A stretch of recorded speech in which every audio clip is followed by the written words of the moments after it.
Is gig work worth it in 2025? I gotta be honest with you.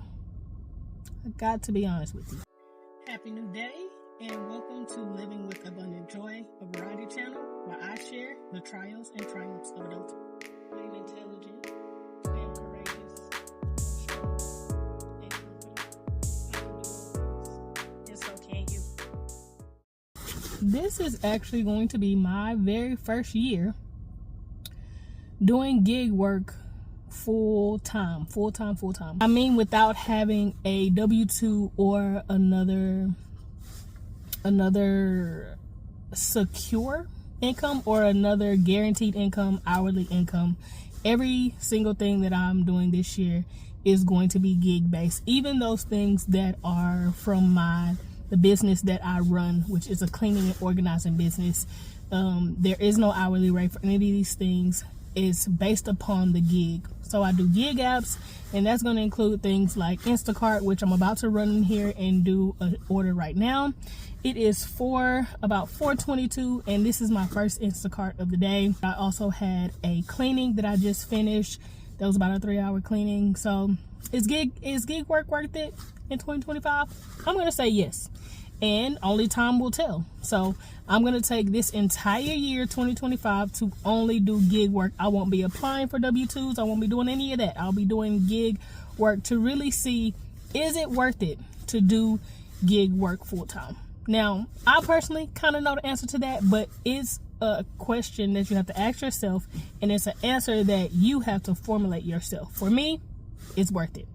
It's worth it because gig work has kept me afloat through the years. I've been doing this type of work since 2016, from ride share to service-based gigs to gig apps, delivery, food delivery, package delivery, all those kind of things. So for me, it's worth it because it allows me freedom and flexibility throughout my day.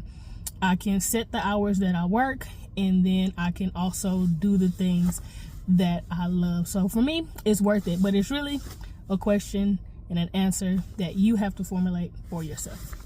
Now, I have experienced the highs and the lows of gig work. I've been doing it since 2016, as I mentioned before.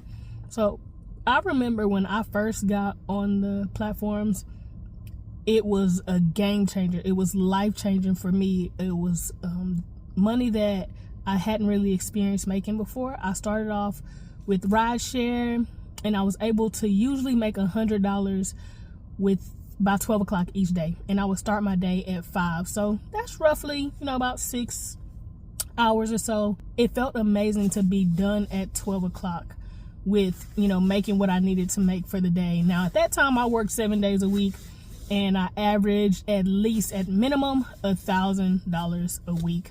I was renting a vehicle at that time, so that ate up a lot of my money, but because I worked so many hours, I was able to get discounts and things like that. So when it comes to gig work, you have to decide what is the parameters for the worth you're going to put on it, or the value of the work that you do. So for me, I have very strict boundaries when it comes to what type of orders I will take, what orders I won't take. I'm okay with missing out on a couple of orders in order to get that one that is right for me, simply because I work so many different platforms that I can kind of have that liberty. Now, if you only work in one platform, that might not be the ideal way that you want to approach it, but I have multiple platforms that I work with, so I'm able to pick and choose and get to my goals in different ways. So you want to think about that as well.